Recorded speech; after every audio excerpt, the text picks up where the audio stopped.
En Es Radio, La Noche de Cuesta, con Carlos Cuesta.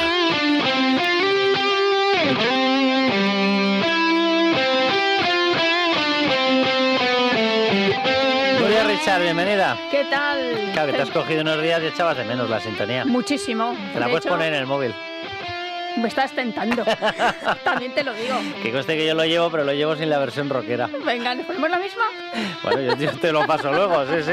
A mí me llama la atención que la gente le sigue escandalizando cuando me suena el móvil y suena el himno. ¿Y qué pasa? Es verdad, ¿eh? Dios bendito, de verdad. Aquí cuando llegaste a Libertad Digital sonaba... Es el teléfono de Carlos. Luego la gente no tiene ningún problema en ponerse la bandera de Reino Unido en el techo Mini. Sí, o la de Estados Unidos. O la que gente también la lleva mucha esquiando gente. con cascos con la bandera de Italia. Dice, Sí. pero la tuya no. Sí, Que da sí. cosita. O da las cosita. cazadoras esas con la de Noruega. Sí, ¿Te sí. dices bien? Bueno, de eso no me digas que yo llevo una. ¡Ah, fenomenal! porque me salió barata. Mira, Pero bueno. mira que te he pillado.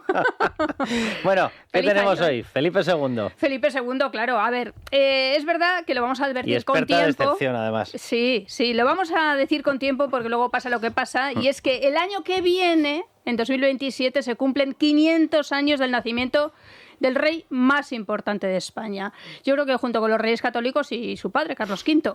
Pero quizá incluso por encima. Ahora nos lo dirá la experta. Llegó a anexionar hasta Portugal. Sí, y por un tiempo incluso el rey de Inglaterra. O sea, Sí, pero a ver, bueno, pues los oyentes pensarán, a ver, Nuria, es que es muy pronto, que queda ya un año, ya, pero es que estas cosas hay que prepararlas Como no con lo tiempo. prepares a tiempo, no se prepara nada decente. Claro, y que sepamos, la única administración que está preparando algo es Valladolid, porque sabes que Felipe II nació en Valladolid, pero ni el Gobierno de España ni la Comunidad de Madrid, que realmente tú con quien asocias con el lugar que asocias a Felipe II es con Madrid Con el que hace y con capital, San Lorenzo del Escorial, el claro. que hace capital El que hace- permanente del imperio a Madrid Así es. es Felipe II. Así que este programa se lo vamos a enviar a Isabel Díaz Ayuso para que se ponga manos a la obra. Nosotros, si quieres leer... Nos escucha, ya te lo digo. Pues eso, porque claro, habrá que hacer algo con Felipe II, digo yo. Habrá que hacer algo. ¿Se Bien. lo preguntamos a nuestra experta? Venga. Venga, ¿quién es? Pues mira, tenemos al teléfono a Consuelo Martínez Cicluna, que es directora de la Cátedra Casa de Austria del Instituto CEU de Estudios Históricos y también es doctora por la Universidad Complutense de Madrid. ¿Qué tal, querida Consuelo?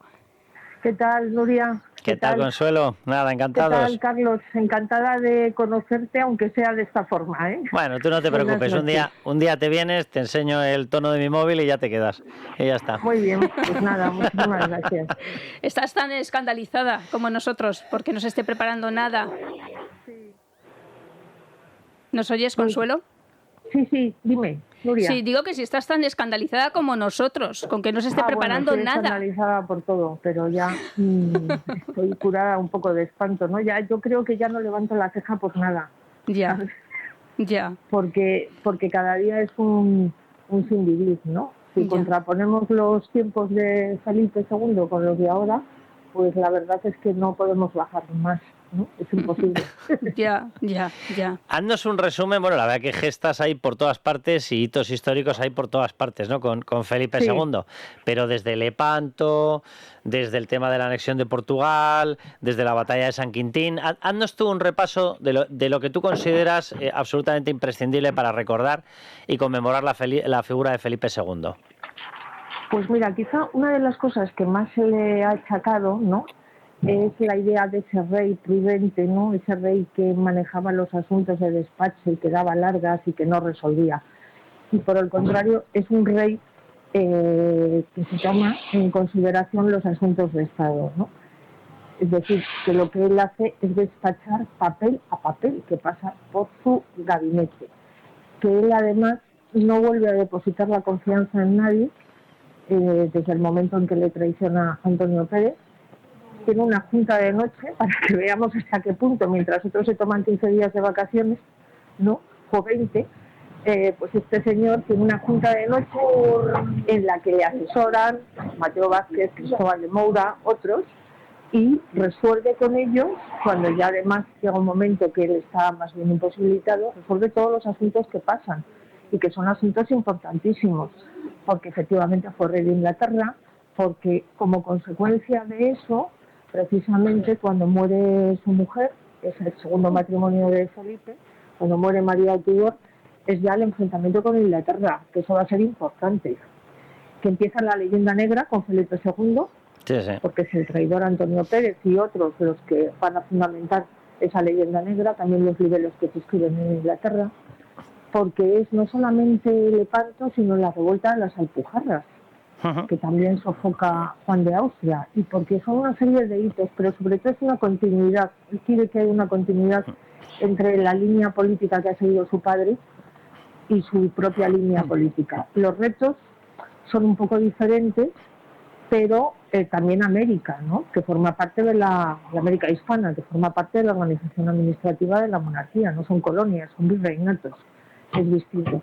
Bueno, hay toda una serie de acontecimientos en la vida de Felipe que yo creo que son decisivos, pero yo resaltaría sobre todo ese aspecto de rey trabajador, rey incansable, rey que tiene también una dirección política determinada y que nunca va a cejar en el empeño de mantener la fe en todos sus reinos. Consuelo, Sí. la verdad es que enlazó una serie de victorias importantísimas. Luego hablamos de la famosa historia de la Armada Invencible, pero Sí. a Francia en la batalla de San Quintín, decías tú, en la rebelión de las Alpujarras a los moriscos, en la batalla de Lepanto al Imperio Otomano, la anexión de Portugal. De Portugal. Bueno, ahí pues son esos momentos, ¿no? Que él es el heredero natural de esa corona de Portugal, precisamente por la vía de su madre, la emperatriz Isabel, ¿no?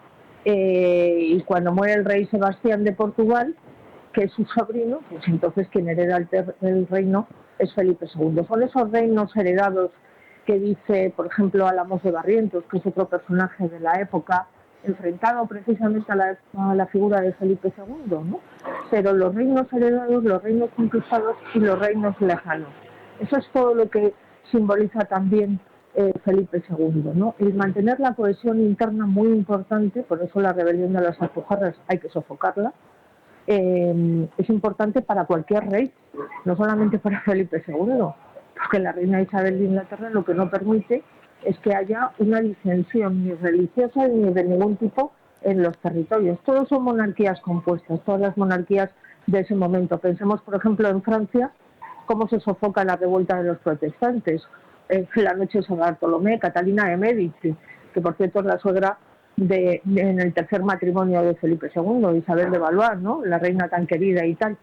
Y yo creo que Felipe II se enfrenta pues eso, con una serie de retos importantes. Es cierto, por ejemplo, que la batalla de San Quintín, que a la que se debe la creación en definitiva del monasterio del Escorial, pues es decisiva en ese enfrentamiento prolongado también con otro de los grandes enemigos de la monarquía, que es Francia, y que ya había sido un gran enemigo en la época de Carlos. Digamos que además el problema de esa monarquía hispánica es que está aislada frente y rodeada por toda una serie de enemigos que son cruciales, ¿no? En el desarrollo, pero que no se pierde un solo territorio de la monarquía hasta el Tratado de Utrecht. Eso hay que ponerlo de relieve y a mí me gusta ponerlo de relieve siempre. Oye, vamos a explicar, si te parece, el tema de la Armada Invencible, porque sí, pues sí. Evidentemente hay una derrota y una derrota fuerte, pero nunca se explica la operación de retorno, la operación de vuelta que emprende Inglaterra y que también es derrotada aquí. Claro, porque sobre todo se destaca esa derrota de la Armada Invencible. Bueno, es cierto que el duque de Medina Sidonia no tenía que haber sido quien iba a llevar todo lo que es ese enfrentamiento tan decisivo que hubiera supuesto la Armada Invencible. No era la persona en principio propuesta. Además era un señor que no le gustaba nada el mar, ni la playa, ni nada por el estilo. No estaba preparado, no era un marino competente. Consuelo, me está recordando a los sistemas de selección actuales, ¿eh? Efectivamente. Entonces, además, él era yerno de la princesa de Éboli. Ahí hay una serie de relaciones de patronazgo familiares y en fin, termina siendo, ¿no? No era la persona propicia. Pero también con esa Armada Invencible se ha destacado tanta esa derrota, quizá porque esos son los momentos también del auge de la leyenda negra, ¿no? Entonces, cuando Inglaterra va perdiendo batallas importantes, eso no se sabe ni se destaca, ni parece que sea relevante. Es cierto que esa es una batalla, pero no es una batalla decisiva. España no pierde, digamos, el control del mar, de sus mares, porque sigue controlando, por ejemplo, todos los mares de sus costas dentro de la monarquía hispánica, dentro de la América hispana. Entonces, y le seguimos, en fin, a ese patente de corso, que hay que decirlo, la patente de corso propiciada por la reina de Inglaterra. Claro, mientras los nuestros eran marinos, los otros eran piratas. Esa es una diferencia que me parece que es también importante. Y también supremacía en Italia, en Flandes, ¿no? Claro, en los Países Bajos. El español que lleva a Flandes, que eso sí que es una pesadilla desde Carlos y se mantiene con Felipe II. Y hay un hecho en Felipe II que es importante. Bueno, él es duque de Milán entre los títulos que tiene, ¿no? Pero se sigue conservando el camino español que llegaba desde Nápoles prácticamente hasta el Trentino Alto Adige, que ahora forma parte de Italia y que luego pasó a ser un imperio austrohúngaro. De hecho, uno de los únicos pocos viajes que hace Felipe II fuera, está precisamente en esa comunidad hoy región autónoma italiana, que es una de las más ricas de Italia.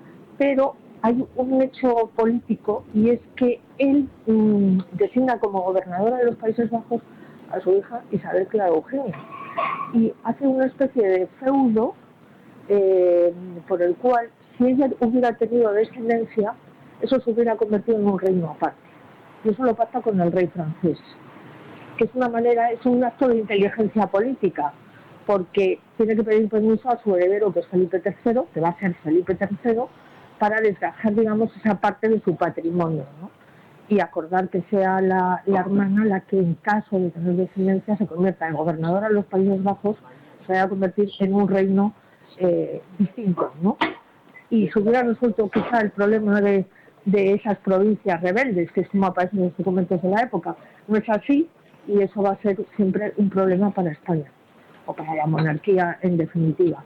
Pero, claro, hay que pensar que esa monarquía está, lo vuelvo a decir, un poco aislada, rodeada de enemigos, eso aparece en todas las crónicas, y mantener esos territorios sin una pérdida es importante, ¿no? Desde luego, primera potencia mundial, claro. Sí, sí. Claro. Oye, ¿qué nos pasa? Es una potencia marítima, es una potencia comercial también, es una potencia territorial, hijo de el demonio del mediodía, que es como aparece reflejado en las crónicas y en los libelos que se escriben por parte de Guillermo el Taciturno y por parte de otros, pero es también esa idea de en España, o sea, en los dominios no se ponía nunca el sol, ¿no? Porque realmente llega a los 5 continentes. Hay una expedición de un jesuita italiano, Matteo Ricci, a la China. Fíjate. En la época de Felipe II. Están también, continúan todas esas expediciones a Japón. Ya se ha producido, se va a producir en la época, hay incluso embajadas de jóvenes samuráis que llegan a España y visitan a Felipe II, que cuando retornan a su país se encuentran con que se ha prohibido el cristianismo y algunos van a ser martirizados. Bueno, es todo eso, las Filipinas, es que es el galeón de Manila, es todo tan importante en ese periodo de tiempo. O sea, el siglo XVI es un siglo importante para la monarquía. Debo decir también que todo sustentado en una línea política diseñada desde los reyes católicos, porque la Casa de Austria o los Habsburgo no van a hacer algo diferente de lo que la reina Isabel había dispuesto ya en su propio testamento y en su codicilo. Consuelo, ¿qué nos pasa? Porque claro, estamos aquí rememorando esto y es evidente que, hombre, pues si Felipe II no se merece una conmemoración y no se merece recordar la historia de España, pues apaga y vámonos, porque entonces ya esto no tiene ni pies ni cabeza. Pero fíjate, por volver al capítulo de la Armada Invencible, se conoce en todas partes, se ha divulgado por todas partes, gran derrota española. Sí, un año después, gran derrota de la Armada Británica, que intenta efectivamente controlar los puertos cantábricos de España, generar una rebelión en Portugal y quedarse con las Azores para destrozarnos el control de las rutas marítimas. Y de eso no habla nadie. Y dices, a ver, si fue un año después, si realmente solo un año después era exactamente la misma contienda y en el mismo contexto. Lo malo nuestro se multiplica, se amplifica, lo bueno nuestro es que ni se recuerda. Bueno, porque yo eso, cuando preguntan acerca de leyenda negra y tal, la leyenda negra tiene ciertos factores y ciertas vertientes. Primero, el desconocimiento profundo de la historia de España. Eso es así, hay una ignorancia. Segundo, esta manera en fin, de menospreciar lo propio también, ¿no? Junto a eso también el que hay, en fin, quizá un determinado sector que se ha caracterizado no por el amor a España, sino por el odio. Entonces, eso tiene raíces tan profundas que los primeros que hemos propagado la leyenda negra hemos sido nosotros. Los primeros que la hemos asumido hemos sido nosotros. Están pitando, ¿no? Consuelo, están pitando los coches porque están totalmente de acuerdo. Claro, te están efectivamente. Efectivamente. Y claro, pues no se habla de las que soldados, ¿no? Las del EFO ahora ya lo conoce todo el mundo, pero hace unos años no sabía nadie quién era. Hace 20 años no lo conocía nadie. Pero literal, claro. ¿Eh? Sí. Las cosas que se hablan ahora de la América hispana, gracias a los documentales también de José Luis López Linares, pues esto tampoco se hablaba, ¿no? Es decir, ahora es verdad que hay quizá una revalorización, ¿no?, de ese periodo de tiempo que habíamos perdido, que no queríamos conocer, no queríamos saber. La edición de estos libros que ponen, pues, en fin, y distintos autores, ¿no?, desde Elvira Roca, que fue la que dio con el tema, ¿no?, de la imperofobia, pero esto ya lo había dicho Julián de Juderías a comienzos del siglo XX, ¿eh? Y no es nuevo. ¿Qué quiere decir? Que esto es cíclico. Yeah. El emperador Carlos decía que a quien había que convencer de las empresas del imperio y de la monarquía eran los propios españoles, que bien nos conocía, ¿eh?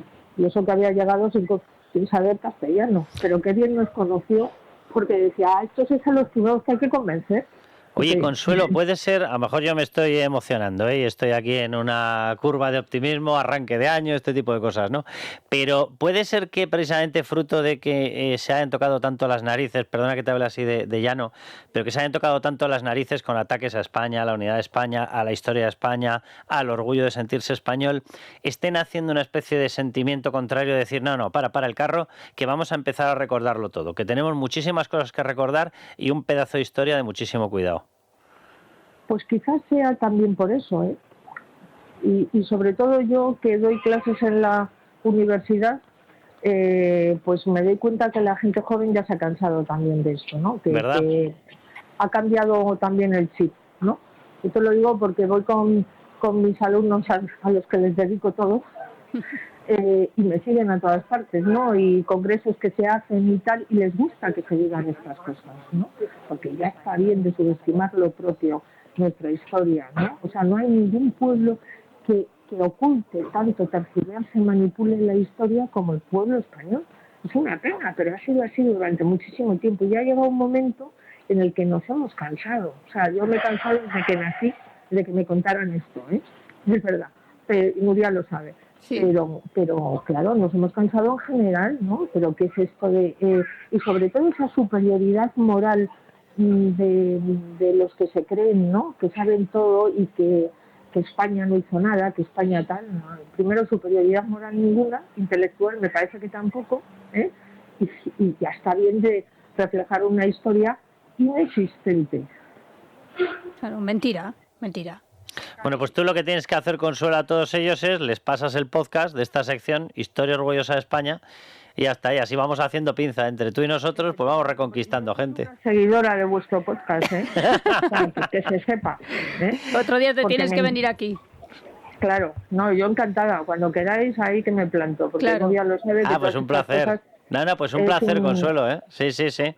Y vamos repasando, además, mira, tú eres seguidora de nuestro podcast y mi hija es seguidora de tu universidad porque no le queda más, porque está allí matriculada, claro. O sea que... Oye, pues un placer, Consuelo. Pues muchísimas gracias, Carlos y Nuria. Muchas gracias a los dos. Gracias, un abrazo. Pues todo un pedazo de repaso. Sí, desde luego. De lo que ha sido Felipe II. Y luego yo, de verdad, claro, que luego es que además es que era un defensor del catolicismo, ultranza, y entonces eso también va a escocer mucho. Como ahora escuece todo. Ya ves que yo estoy ya descocidos hasta las narices, claro. ¿sabes? Por decirlo de alguna manera así un poco llana. Es que, claro, ¿sabes? Por eso estamos orgullosos. O sea, si tuviéramos que hacer el programa en base a lo que dicen los escocidos, es que ni hablaríamos de corrupción, ni hablaríamos de lo que está pasando en Irán, ni hablaríamos de la narcodictadura venezolana, ni hablaríamos de Cuba, ni hablaríamos de la historia de España, ni hablaríamos de que hay que bajar impuestos. Es que yo ya del reino de los escocidos me he salido... Más o menos tengo 54 años, pues hace 54 y un día. Claro. Casi como Consuelo. Básicamente. Cuando ya nacisteis en ese momento ya dijisteis, no, conmigo no. Oye, pues Yo no habrá me que callo. contar más veces, con Consuelo. Sí, además este año se cumplen los 90 años de Paracuellos y Consuelo tiene allí enterrados a 2 familiares. Allí la conocí yo, en el cementerio de Paracuellos, y yo creo que la podemos invitar que nos cuente esa historia. Oye, pues de eso se puede hablar Porque perfectamente. además tiene documentación de la familia, de su paso por las checas en Madrid. A eso no le podremos llamar historia orgullosa de España, pero historia reivindicativa de España perfectamente. Sí. Bueno, pues hasta aquí hemos llegado, Nuria. Bueno, pues una semana más. Yo creo que no se ha dado mal. Hemos terminado con buen sabor de boca con el tema de María Corina Machado. Yo sinceramente creo que era lo obvio, pero bueno, lo obvio muchas veces necesita certificación y sobre todo a la pobre gente de Venezuela pues hay que explicárselo y hay que confirmárselo. Y bueno, Donald Trump tiene esa forma tan extraña, peculiar, en ocasiones El mundo no es impresentable, perfecto. efectivamente, de exponer las cosas e incluso en ocasiones de hacerlas, desde luego no en el caso de Venezuela, que vamos, yo sigo respaldando y respaldaré frente a tanto erudito que ha salido debajo de los champiñones y yo sé de derecho internacional, no sabes nada. ¿Qué no hace el sabes derecho nada, internacional no por sabes los nada. venezolanos? ¿Qué ha hecho hasta este momento? El derecho internacional comienza con una carta de derechos humanos, que es la base de ese derecho internacional. Así es. Continúa con una carta de derechos políticos y civiles y continúa con distintas enumeraciones de derechos. Y luego, pues ahí sí, efectivamente, que si respeto no sé qué, que si necesitas pasar por el Consejo de Seguridad para una operación, Marco Rubio lo explicó desde el primer momento, si hubiésemos pretendido pasar por el Consejo de Seguridad de Naciones Unidas, 1, hubiésemos alertado al enemigo, porque lo son enemigos de la vida, son enemigos de la libertad. 2, hubiese servido ¿para qué? Para que nos hubiese impuesto el veto Moscú y China. Pues lo siento mucho, pero es prioritario en el derecho internacional la defensa de los derechos humanos. Y que hay mucho cobarde. Hay mucho, y mucho cobarde pagado, mucho cobarde eso profesional. Es, bien alimentado, sí. Pero sí. bueno, nos vamos con ese buen sabor de boca, así que les esperamos la semana que viene. Pasaremos lista, obviamente, ya saben, viva España y viva la libertad. Viva la libertad. En Es Radio, La Noche de Cuesta, con Carlos Cuesta.